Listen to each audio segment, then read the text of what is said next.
रूस ने कैसे यूक्रेन में मचाई तबाही, कितनी मिसाइलें दागी, यूक्रेन के किस इलाके पर रूस ने किया कब्जा, ईरानी न्यूक्लियर साइट को लेकर ट्रंप ने क्या कहा है और ईरान में तबाही मचाने वाले पायलट्स का व्हाइट हाउस में सम्मान। देखिए ग्लोबल टेंशन से जुड़ी टॉप 9 खबरें। रूस ने यूक्रेन के लवीव पर जोरदार हमला किया। लवीव के ड्रोहोबिच में एक ऑयल रिफाइनरी पर मिसाइल और ड्रोन से अटैक किया। रूसी मिसाइल अटैक के बाद ऑयल रिफाइनरी में भीषण आग लग गई। आग में लाखों लीटर तेल जल गया। भीषण आग की वजह से पूरा आसमान काले धुएं से ढक गया। यूक्रेन के क्रेमेंचुक में रूसी सेना ने जबरदस्त एयर स्ट्राइक की। रूसी सेना ने क्रेमेंचुक में दर्जनों बम दागे। रूस ने क्रेमेंचुक में इंडस्ट्रियल एरिया पर हमला किया। रूसी हमले के बाद क्रेमेंचुक में भीषण आग लग गई। हमले में फैक्ट्री का बड़ा हिस्सा जलकर खाक हो गया। यूक्रेनी वॉर जोन में रूसी सेना को बड़ा झटका लगा है। यूक्रेनी सेना ने फ्रंट लाइन पर तैनात रूसी grade multi launch rocket system पर रॉकेट से पिन पॉइंट हमला किया। यूक्रेनी रॉकेट हमले में रूसी ग्रेड MLRS पूरी तरह तबाह हो गया। यूक्रेन की सिग्नम यूनिट ने हमले को अंजाम दिया। कुर्स्क में रूस और यूक्रेन के बीच अभी भी कब्जे की जंग जारी है। यूक्रेनी सेना ने कुर्स्क में रूसी सैन्य पोस्ट पर हवाई हमला किया। MiG-29 फाइटर जेट से AASM हैमर गाइडेड बम दागे। यूक्रेनी बमबारी में कुर्स्क में एक रूसी पोस्ट तबाह हो गई। AASM hammer guided bomb Ukraine को फ्रांस ने दिया है। दिमित्री पेस्कोव ने यूरोपीय यूनियन को धमकी दी। पेस्कोव ने कहा कि रूस किसी भी दबाव के आगे नहीं झुकता है। पेस्कोव ने कहा रूस के साथ सिर्फ बातचीत से विवाद सुलझाया जा सकता है। रूस पर दबाव बनाकर बातचीत के लिए तैयार नहीं किया जा सकता है।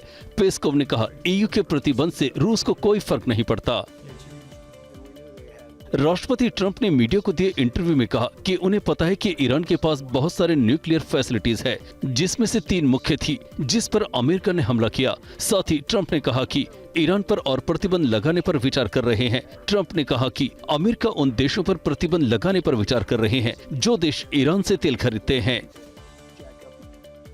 अमेरिकी राष्ट्रपति ट्रंप ने कहा कि मैं ईरानी न्यूक्लियर साइट्स पर बमबारी कर तबाह करने वाले पायलटों का व्हाइट हाउस में स्वागत करूंगा। ईरान और इजरायल युद्ध के दौरान 22 जून को अमेरिका के B-2 बॉम्बर ने ईरान के 3 न्यूक्लियर साइट पर बमबारी कर तबाह करने का दावा किया था। गाजा में इजरायल और हमास के बीच जंग जारी है। हमास के साथ जंग में एक इजरायली जवान की मौत हो गई है। नॉर्थ गाजा में बम विस्फोट में यसरेल नातन की मौत हो गई। ITF के मुताबिक पिछले 29 दिन में गाजा में 20 इजरायली जवानों की मौत हुई है। ईरान के सर्वोच्च नेता खामनेई ने ट्रंप पर तंज कसते हुए सोशल मीडिया पर पोस्ट किया। खामनेई ने लिखा, अमेरिका को ईरान में कुछ हासिल नहीं हुआ है। वो सच्चाई को छिपाने के लिए तरह तरह की बातें कर रहे हैं। न्यूक्लियर साइट पर हमले का महिमा मंडन कर रहे हैं। और ईरानी न्यूक्लियर कार्यक्रम पर IAEA ने क्या दावा किया, नेतन्याहू पर मुकदमा चलाने को लेकर ट्रंप ने क्या कहा, IRGC ने लंबी दूरी की मिसाइल का प्रोटेक्शन बढ़ाया। ग्लोबल खबरों के लिए देखिए विदेश top 9। International atomic energy agency ने ईरान के परमाणु बम को लेकर बड़ा दावा किया है। IAEA चीफ राफेल ग्रासी ने कहा, ईरान को सेंट्रीफ्यूज यूनिट को चालू कर अगले कुछ महीनों में फिर से यूरेनियम संवर्धन शुरू कर सकता है। IAEA के दावे ने इजरायल और अमेरिका की टेंशन बढ़ा दी है। राष्ट्रपति ट्रंप ने कहा कि PM नेतन्याहू पर मुकदमा करना हास्यास्पद है। ट्रंप ने कहा कि नेतन्याहू पर मुकदमा ईरान और हमास से बातचीत में बाधा डालेगा। साथ ही ट्रंप ने हमास से सीज़फायर की अपील की। ट्रंप ने सोशल मीडिया पर लिखा कि गाजा में समझौता करें, बंधकों को वापस करो। अपने न्यूक्लियर प्रोग्राम को लेकर आक्रामक तेवर दिखा रहा ईरान इजरायल और अमेरिका से बड़े युद्ध की तैयारी में जुटा है। ईरानी मीडिया की रिपोर्ट के मुताबिक IRGC ने तेजी से 10,000 लॉन्ग रेंज बैलिस्टिक मिसाइलें बनाने का लक्ष्य रखा है। ICBM बनाने की दिशा में भी वो तेजी से काम कर रहा है। ईरान के फोर्दो न्यूक्लियर साइट पर अमेरिकी हमले के बाद पहली सैटेलाइट तस्वीर सामने आई है। सैटेलाइट इमेज जारी कर दावा किया गया है कि न्यूक्लियर साइट के आसपास निर्माण कार्य काफी तेजी से हो रहा है। न्यूक्लियर साइट तक जाने वाली सड़क को भी बनाया गया है। न्यूक्लियर साइट में एंट्री के लिए खुदाई भी चल रही है।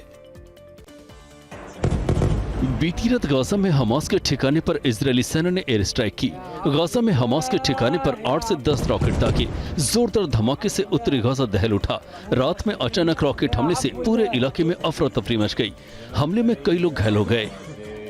पश्चिमी गाजा पर इजरायल एयरफोर्स ने हमले तेज कर दिए हैं। आईडीएफ ने गाजा में अल-शती शरणार्थी शिविर कैंप पर जोरदार हमला किया। इजरायली बमबारी से अल-शती शरणार्थी कैंप बर्बाद हो गया। फिलिस्तीनी मीडिया के मुताबिक इजरायली बमबारी में कई फिलिस्तीनी लोगों की मौत हुई है। हमले में कई लोग घायल भी हुए हैं। वेस्ट बैंक में इजरायली सेना के पोस्ट के बाद फिलिस्तीन समर्थकों ने विरोध प्रदर्शन किया। पुलिस और प्रदर्शनकारियों के बीच हिंसक झड़प हुई। पुलिस ने प्रदर्शनकारियों पर फायरिंग की। पुलिस ने प्रदर्शनकारियों को तितर-बितर करने के लिए आंसू गैस के गोले भी छोड़े। गाड़ियों में तोड़फोड़ करने वालों पर पुलिस ने मिर्च स्प्रे का इस्तेमाल किया।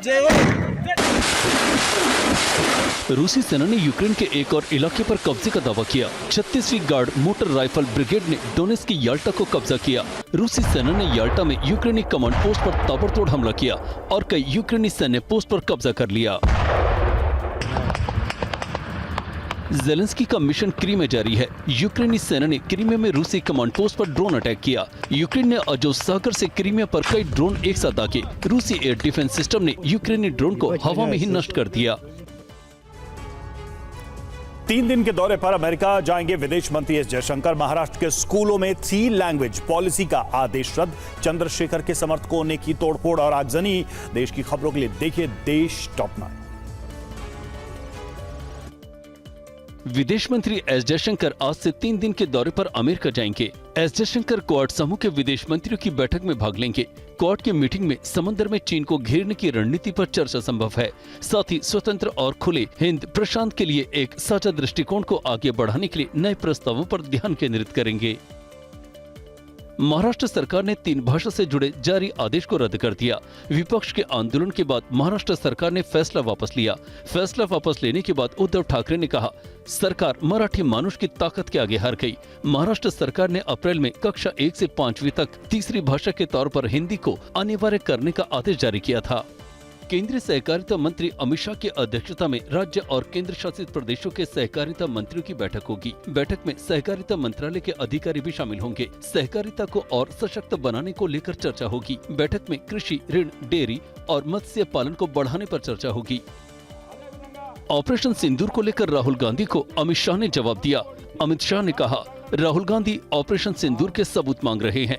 पाकिस्तानियों के हुलिये जाकर देखो, सब मालूम चल जाएगा। जो कहते थे कि भारत को चैन से सोने नहीं देंगे, उनके हेडक्वार्टर को उड़ाने का काम हमारे नेता नरेंद्र मोदी ने किया है। प्रयागराज के करछना में सांसद चंद्रशेखर आजाद को सर्किट हाउस में रोके जाने पर उनके समर्थकों ने जमकर हंगामा किया। हजारों समर्थकों ने बवाल किया। पुलिस की कई गाड़ियां तोड़फोड़ की, कई गाड़ियां और बस पलट दी, ईंट और पत्थरों से हमला किया। हंगामे में महिला और बच्चों समेत 15 लोग घायल हुए हैं। हंगामे के बाद प्रयागराज पुलिस ने 20 से अधिक उपद्रवियों को हिरासत में लिया है। पुलिस उपद्रवियों पर एनएसए एक्ट लगाने की तैयारी में है। प्रयागराज में हालात अभी काबू में है। बीती रात करीब 8 बजे चंद्रशेखर आजाद को पुलिस फोर्स की मौजूदगी में प्रयागराज से वाराणसी भेजा गया।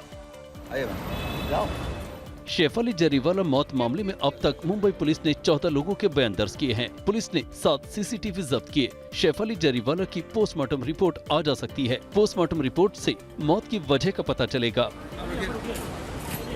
पिछले कई साल से शिव भक्त कैलाश मानसरोवर जाने का इंतजार कर रहे थे और 6 साल बाद आज से कैलाश मानसरोवर यात्रा शुरू हो रही है। शिव भक्तों में काफी उत्साह है। शिव भक्तों को 6 साल के बाद महादेव के पावन धाम कैलाश मानसरोवर के साक्षात दर्शन का अवसर मिल रहा है। चीन की मंजूरी के बाद यात्रा की शुरुआत हुई है।